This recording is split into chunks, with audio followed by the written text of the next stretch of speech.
అందరికీ నమస్కారం. Welcome to it's you TV. ప్రస్తుతం మనతో పాటు ఉన్నారు ప్రముఖ ఆధ్యాత్మికవేత్త శ్రీమతి డాక్టర్ బట్టిప్రోలు విజయలక్ష్మి గారు. అమ్మతో మాట్లాడి మరిన్ని విషయాలు తెలుసుకునే ప్రయత్నం చేద్దాం. అంతకంటే ముందు ఇటువంటి ఆధ్యాత్మికపరమైన వీడియోస్ కోసం ఇప్పుడే మన ఛానల్‌ని సబ్స్క్రైబ్ చేసుకోండి. నమస్కారం అమ్మ. నమస్కారం అమ్మా. అమ్మ, మనం పూజ గదిలో పూజ చేసుకున్న తర్వాత లేదా గుడిలో అయినా కానివ్వండి, ఒక్కసారి పూజ అయిపోయిన తర్వాత దేవుడి దగ్గర పువ్వులు గాని అవన్నిటిని కూడా నిర్మాల్యం అని అంటారు కదా! దాన్ని ఎందుకంత పవిత్రంగా భావిస్తారు? అండ్ ఇంకోటి, వాటిని అసలు ఏం చేయాలి? ఆ తర్వాత పూజ అయిపోయి మళ్ళీ ఇంకోసారి చేసుకోవాలి అన్నప్పుడు ఈ నిర్మాల్యంని మనం ఏ విధంగా చూడాలి అసలు? నిర్మాల్యం అంటే దేవుడి మీద పెట్టిన పత్రం, పుష్పం ఏవో పెడుతూ ఉంటాం కదా. తులసి దళాలు అవునవును. పెడతాం, బిల్వ దళాలు పెడతాం, ఇవన్నీ పెడుతూనే ఉంటాం. హ్మ్. లేకపోతే పుష్పాలు పెడుతూనే ఉంటాం. ఇవన్నిటిని ఏం చేయాలి? దేవుడు అంటే దేవుడు ధరించాడు, తాకాడు హ్మ్. అన్నట్లుగా ఉన్నవి. వస్త్రాలు కూడా ఇలాంటివన్నీ ఏం చేయాలంటే అవి ఏవైనా కూడా దేవుడి మీద నుంచి వచ్చినవి జాగ్రత్తగా తీసి పక్కకు పెట్టి తొక్కకుండా హ్మ్. పక్కకు పెట్టి తర్వాత మీరు మామూలుగా ఒకసారి తీసేశాక ఇక దానికి లేనట్టే. హ్మ్. అంటే తీసేసి పక్కకు పెట్టి మళ్ళీ కొత్తవి పెట్టేసాం. హ్మ్. ఇంకొకటి మారేడు దళానికి అంటే బెల్వం, మారేడు ఒకటే కదా. శ్రీ అని కూడా అంటారు దాన్ని. ఆ ఆకులకి కడిగి మళ్ళీ పెట్టే యోగ్యత ఉంది. కడిగి మళ్ళీ పెట్టొచ్చా? ఆహా! వాటికి వాటికి తులసి కూడా కడిగి మళ్ళీ పెట్టొచ్చు. పాడైపోనంతసేపు, వాడిపోనంతసేపు కడిగి తీసుకొచ్చి మళ్ళీ పెట్టొచ్చు. ఓకే. ఆ! అది చాలా అంటే వాటికి మాత్రమే ఆ అర్హత ఉంది. హ్మ్. మిగిలిన వాటికి ఆ అర్హత లేదు. ఓకే. గరికకి కూడా హ్మ్. గణపతికి గరిక పెడతాం కదా. ఆ అవునవును. గరికె దుర్వ అంటాం. అది కూడా కడిగేసి తీసుకొచ్చి మళ్ళీ తీసుకొచ్చి పెట్టొచ్చు ఆయనకి. ఓకే. ఈ ఓకే. రకంగా హ్మ్. అంటే శుభ్రం చేయాలి మళ్ళీ. హ్మ్. హ్మ్. కొత్తదిలాగా అయిపోయినట్టు అది. అలా హ్మ్. చేయొచ్చు. ఇక పుష్పాలు కానీ వేటికి కూడా మళ్ళీ మళ్ళీ పెట్టే విధి లేదు. ఓకే. అలాంటివన్నీ ఏం చేస్తాం, తీసేస్తాం కదా. ఇవి హ్మ్. కూడా ఒక రోజు 2 రోజులు అయిపోయాక తీసేస్తాం కదా. బిల్వదళానికైతే 7 సార్లు వాడొచ్చనుంది. 7 సార్లు. వాడొచ్చు హ్మ్. వాడొచ్చు దాన్ని. అన్నాళ్ళది పచ్చిగా ఉండగలిగితే ఓకే. 7 సార్లు వాడొచ్చు. హ్మ్. అది అవన్నీ తీసేసి పక్కగా ఒక పాత్రలో పెట్టుకుంటూ ఉంటారు సాధారణంగా. మా ఇంట్లో అయితే ఒక దాన్నేమంటారు, ధూపం వేసేటటువంటి ఒక మట్టి కుండ లాంటిది ఉంటుంది కదా. దాంట్లో వేయటం మాకు అలవాటు. ఓకే. అది నిండిపోయాక అప్పుడు పడేస్తాం అనమాట దాంట్లోంచి. ఓకే. అలా ఓకే. అలా పెట్టుకుంటూ ఉంటాం. దేవుడి దగ్గర నుంచి వచ్చిన ఒత్తులు ఇలాంటివన్నీ ఉంటాయి కదా. హ్మ్. హ్మ్. అవన్నీ తీసేస్తాం కదా పాతవి. అవునవును. మళ్ళీ కొత్తవేస్తాం కదా. హ్మ్. అలాంటివి. ఇప్పుడు అసలు దానిని అంటే శ్రద్ధగా చూడాలి. లేదా అంటే అసలు ఈ దే ఈ చెత్త ఎలా ఆపరేట్ చేయాలి? కొంతమంది పొద్దున తీస్తారు, కొంతమంది సాయంత్రం తీస్తారు. ఇవన్నీ ఏమిటి అని అడిగేవాళ్ళు కూడా ఉన్నారు. సాయంత్రం తీస్తే ప్రదోషం లోపల తీసేయాలి. ఆ ప్రదోష సమయానికి తీసేసి కొత్తవి పెట్టాలి. లేదా ఆ రోజు తీసేయట్లా మర్నాడే తీస్తాం. ఆ ప్రదోషం తర్వాత మళ్ళీ తీయొద్దు. ఓకే. కాసేపు వాళ్ళు రెస్ట్ అనమాట అప్పుడు. హ్మ్. మర్నాడు తీయండది. అలా రోజుకోసారో లేతే రోజు 2 పూటలా చేసేవాళ్ళు రోజుకు 2 సార్లో చేస్తారు. చేసినప్పుడు ఈ తీసిన నిర్మాల్యం అంతా పక్కన పెట్టుకుంటున్నాం. ఈ నిర్మాల్యాన్ని ఆ పక్కన పెట్టుకుని కాసేపయ్యాక దాని అంటే పవిత్రత దాదాపుగా పోయినట్టే. కనుక అది మళ్ళీ మామూలుగా మనం మిగిలినటువంటివి ఎలా డిస్పోజ్ చేస్తామో అవి అలాగే డిస్పోజ్ చేస్తాం. ఇంకా కాకుండా ఇదంతా బయో వేస్ట్ కదా. హ్మ్. మన పూల మొక్కలు కానీ ఏవైనా ఉంటే, ఇంట్లో కూడా కింద లాన్ కానీ అలా ఏమన్నా ఉంటే, చక్కగా ఆ మొక్కల మధ్యలో వీటిని వేసి ఓకే. తొక్కని చోట అది గుర్తుపెట్టుకోండి. తొట్టెలో అంటే తొక్కి ఎక్కి కూర్చోం కదా తొట్టెలోకి. అందుకని తొట్టె అన్నా. హ్మ్. ఆ మొక్కల మధ్యలో వేసి అంటే ఇలా విసిరేయటం కాకుండా ఆ చక్కగా తొట్టె లోపలే పడాలి. ఓకే. ఓకే. ఆ! వేసి నీళ్లు పోస్తే ఇది నెమ్మదిగా ఎరువైపోతుందిగా. అవును తర్వాత గదా! కొంచెం కొంచెంగా అది మెత్తబడిపోయినప్పుడు ఇలా తవ్వుతుంటే కిందకెళ్ళిపోతాయి. హ్మ్. మళ్ళీ అప్పుడు చక్కగా ఎప్పటికప్పుడు కొత్త కొత్త ఎరువు వచ్చినట్టే బయో వేస్ట్ వచ్చినట్టే అవునవును. కదా వాటికి. హ్మ్. అలా చేయొచ్చు. తప్పులేదు దానికి. హ్మ్. దీని గురించి ఒక చిన్న కథ ఉంది పురాణాల్లో. పుష్పతంతుడు అనే ఒక గంధర్వుడు మంచి అదృశ్య గమనం ఉంది. అదృశ్యమైపోయే శక్తి ఉంది. ఈ లోకాలోక గమనం ఉంది. చక్కగా విహారం చేస్తున్నాడు. హ్మ్. విహారం చేస్తూ ఈ పుష్పదంతుడికి ఒకసారి కింద నుంచి అద్భుతమైన వాసనొచ్చింది. హ్మ్. అరే! ఎక్కడో ఏదో మంచి తోటుంది. మహా సౌగంధిగా పుష్పాలున్నాయి. అంటే మంచి వాసనొచ్చే పుష్పాలున్నాయి. హ్మ్. అదేదో చూద్దామని వెళ్ళాడు. వెళితే అక్కడ చిత్రరథుడు అనేటటువంటి ఒక ఒక అతని వనంలో చక్కగా ఇవన్నీ పువ్వులు చక్కటి చెట్లు పెట్టుకొని శివ పూజకి వాడుతున్నాడు. హ్మ్. వాడుతున్నాడు బ్రహ్మాండంగా ఉంది. అసలు ఆ వాసనే అద్భుతం. అన్నీ అద్భుతమే. అది చూసి చాలా ముచ్చట పడిపోయాడు. ముచ్చట పడిపోయి ఆ పువ్వులు కోసుకొచ్చి తన ఇంట్లో శివుడికి పూజ చేయడం మొదలెట్టాడు. హ్మ్. అక్కడ ఆ రాజుగారు రోజు ఆ తోటని శివ పూజకే పెంచాడు. హ్మ్. హ్మ్. ఆయన శివభక్తుడు. చూస్తే పువ్వులుండట్లా. మంచి మంచి పువ్వులని ఎవరో ఎత్తుకెళ్ళిపోతున్నారు. ఆ! పొద్దునొచ్చి పువ్వులు సేకరిద్దామని చూస్తే లేవు. ఇలా చూస్తున్నాడు ఏ రోజున మంచి పువ్వులు దొరకట్లా. ఆ. సరే ఉన్న పూలతో పూజ చేసుకుంటున్నాడు. కానీ ఈడెవడో దొంగ ఉన్నాడు, నాకు పూలు ఎత్తుకుపోయేవాడు, నాకు వీడిని పట్టుకోవాలన్నారు. అందుకే పక్కింట్లో పూలు కోయకూడదు. అడిగి కోసుకోవచ్చు. చెప్పి కోసుకోవచ్చు, అడిగి కోసుకోవచ్చు. రోడ్డు మీద ఉన్నవి పర్వాలే, అవి అందరివి. అలాంటివి తెచ్చుకోవచ్చు.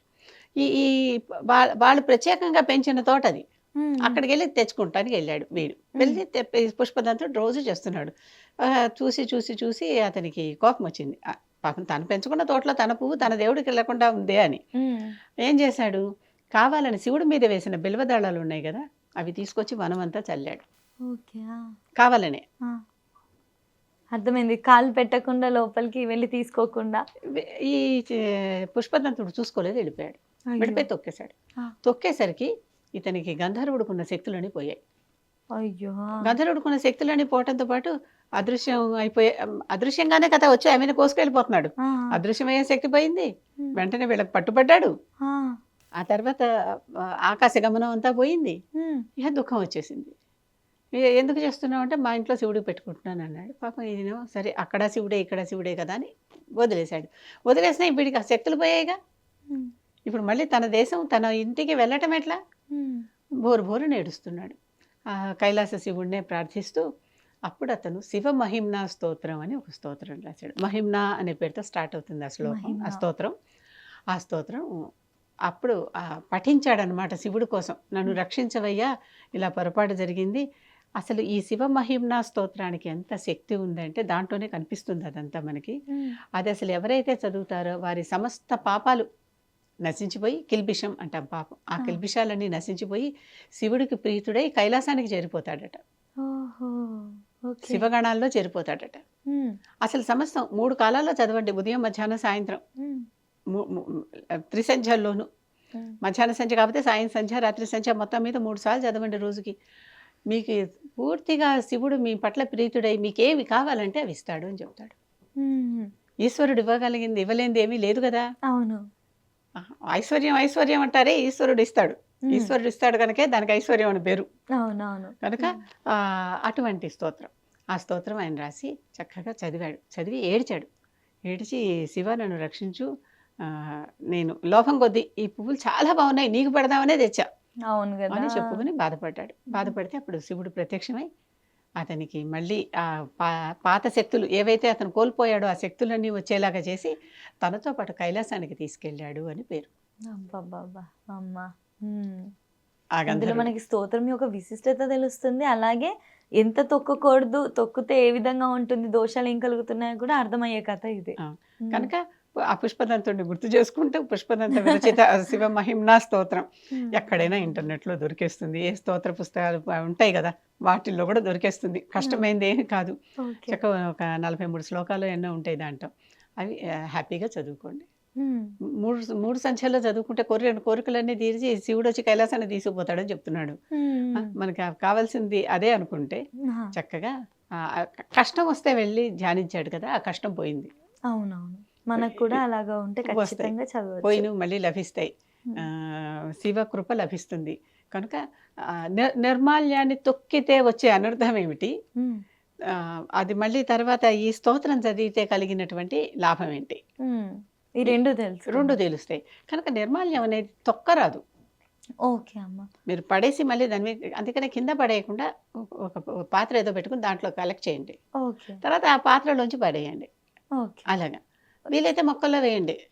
మొక్కల్లోనే వేయలేకపోతే ఇంకెక్కడైనా విడిగా నీళ్ళలో వేసేయచ్చు. అది కాకపోతే మామూలుగా ప్యాకెట్ కట్టేసి మనం గణపతికి పూజలు అవన్నీ చేస్తుంటే ఇంతంత పత్రి వస్తుంది, ఏం చేస్తున్నాం, మూట కట్టి బయట పెడుతున్నాం కదా, వాళ్ళు అవన్నీ పారేస్తున్నారు కదా, అంతే.